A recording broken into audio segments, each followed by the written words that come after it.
Life has a way of surprising you when you least expect it. That's exactly what happened to me one ordinary Wednesday evening. I had just returned home from work, my heels clicking on the wooden floor as I entered the house. The day had been long and exhausting, and all I wanted was to relax in a warm bath and let the tension fade away.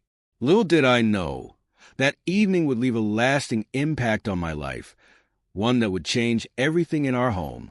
The house was quiet when I entered, which wasn't unusual. Thomas, my husband, had mentioned earlier that he'd be attending a late meeting. He had been working long hours lately, trying to meet a deadline for an important project. That left only Logan, Thomas's son from his previous marriage, at home. Logan was 20, a reserved yet polite young man who rarely caused any trouble. He worked part-time at the local hardware store and spent most of his free time in his room. Although we weren't particularly close, we had a respectful, cordial relationship. I had always seen him as someone who valued his space, much like his father. Over the years, I had gotten used to the quiet moments when it was just the two of us at home. As I placed my bag on the kitchen counter and poured myself a glass of water, I noticed Logan's truck parked in the driveway. That was odd. I thought he usually worked the evening shift. I called out his name casually, my voice echoing through the empty house, but there was no response. Assuming he was either in his room with his headphones on or napping, I didn't think much of it. After finishing my water, I decided to head upstairs to change into something more comfortable. The long day had left me craving relaxation. As I passed the bathroom, I heard the faint sound of running water, and the door was slightly ajar. This struck me as odd because Logan was always very particular about privacy. He always closed doors tightly, especially the bathroom door. My curiosity piqued. I hesitated for a moment before gently pushing the door open further. What I saw stopped me in my tracks. Logan was standing by the sink, his back to me, his shoulders hunched as though concentrating on something. His movements were rushed, almost frantic, and I noticed he was shirtless, his jeans hanging loosely around his hips. In his hands, he seemed to be holding a washcloth, scrubbing something out of view. The creak of the door startled him, and he spun around, his eyes wide with panic. "Oh my God! I didn't hear you come in," he stammered, his voice shaking. I froze, equally startled. My eyes quickly shifted between him and the washcloth, a wave of awkwardness crashing over me. It wasn't the scene I had expected to walk into, and I couldn't help but feel guilty for intruding. "I'm so sorry," I said quickly, turning my gaze away. "I didn't mean to intrude." I took a step back, my heart pounding in my chest, my hand reaching for the door handle to retreat and give him the privacy he clearly wanted. But before I could close the door, Logan's voice stopped me. "Wait," he said, his tone pleading. "It's not what you think." I hesitated, my hand hovering over the door handle. Part of me wanted to run down the hallway and pretend this had never happened, but another part of me was curious. His voice didn't carry the defensiveness of someone caught in the act. Instead, it was filled with embarrassment and desperation. Against my better judgment, I turned to face him again, keeping my gaze focused on his face. "Okay," I said carefully, trying to keep my tone neutral. "What's going on?" Logan looked down, his face turning a deep shade of red. He seemed to struggle to find the right words, his hands fidgeting with the washcloth. Finally, he sighed deeply. "It's just, I didn't know who else to ask." "Ask about what?" I pressed gently, my curiosity growing despite the awkwardness of the situation. He shifted uncomfortably, avoiding eye contact. "It's personal," he admitted. "I've been dealing with some stuff, and I don't know what to do. Dad's not here, and you're the only person I can talk to." His vulnerability caught me off guard.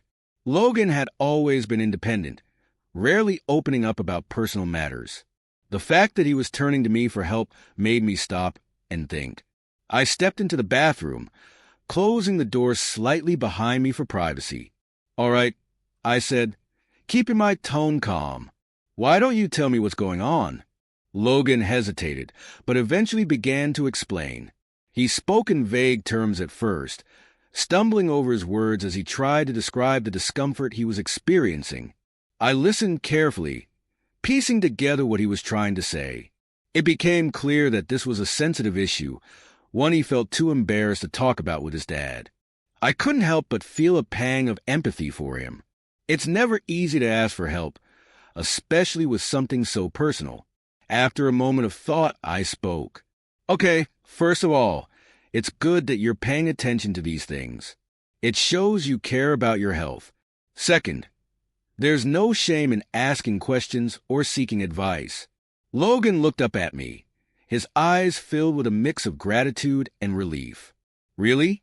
You don't think it's weird? Not at all, I reassured him. Everyone has questions about their body at some point. It's normal. I spent the next few minutes offering him the best advice I could, drawing from my own knowledge and experience. I tried to keep the conversation practical, avoiding anything that might make him more uncomfortable.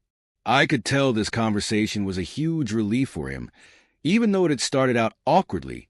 As the conversation progressed, the initial tension began to ease.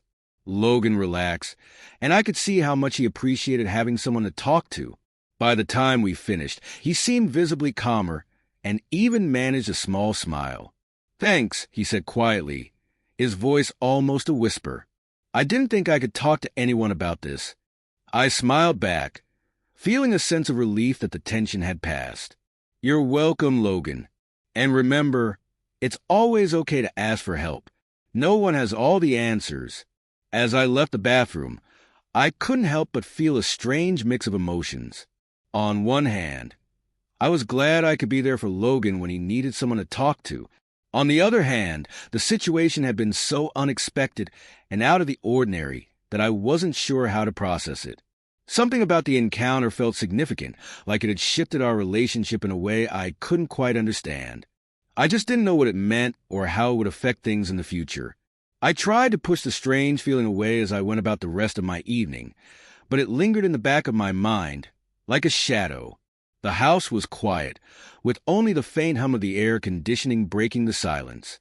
Thomas came home late that night, tired but cheerful, completely unaware of the unusual conversation that had taken place in his absence. As I lay in bed that night, staring at the ceiling, I couldn't help but replay the events of the evening in my mind. Something had changed, but I couldn't quite put my finger on it. All I knew was that life in our household would never be quite the same again. The following days were marked by a subtle shift in the air between Logan and me. Though nothing overtly dramatic occurred, the unspoken tension between us was undeniable. On the surface, everything seemed normal. Thomas continued his long work hours. Logan stuck to his part-time job and studying, and I juggled my responsibilities at home and work. However, there was a quiet undercurrent that both Logan and I felt, but didn't quite know how to address. Logan had always been an enigma to me, keeping most of his personal life private. Our conversations, though polite, had never ventured beyond small talk. Yet, after our conversation in the bathroom, I felt a new awareness between us. It wasn't necessarily a bad feeling, but it was different, more personal, deeper than I'd ever realized. It was strange how little I had known about him, despite living under the same roof for so long. I found myself thinking about him more than I probably should, not in a motherly way or a concerned way, but rather with a new sense of wonder. How had I missed a side of him?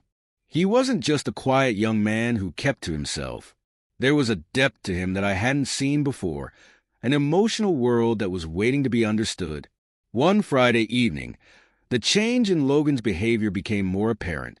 Thomas had gone out to meet a client, and I was preparing dinner. Logan, who hadn't yet returned from his shift at the hardware store, had been more distant than usual.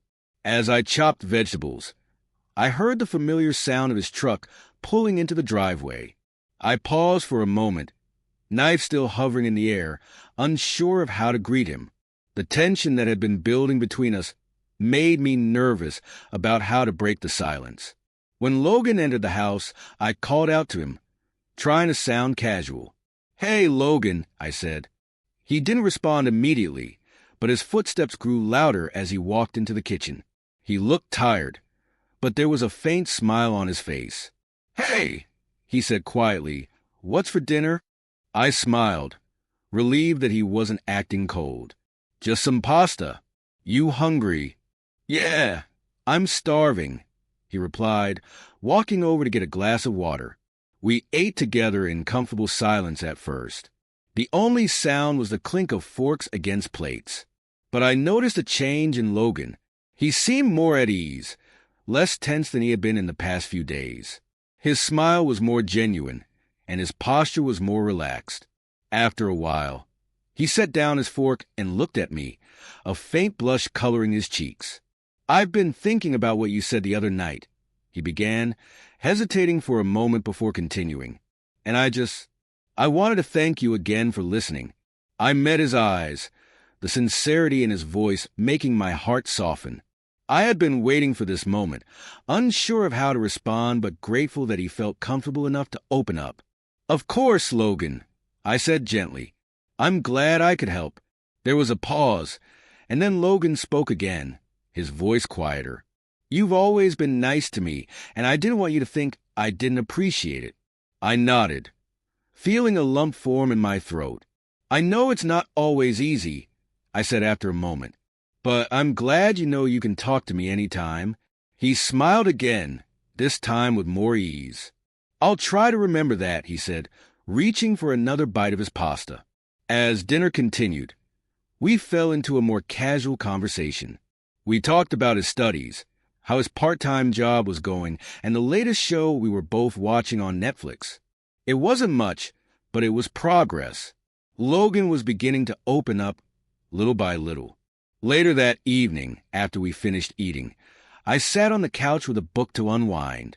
I heard Logan retreat to his room, his footsteps soft against the floor. I couldn't help but wonder if he was still processing everything we had talked about. The next few days were more of the same. Thomas came home late from work, his job demanding more of his time, and Logan, though less distant than before, still kept to himself.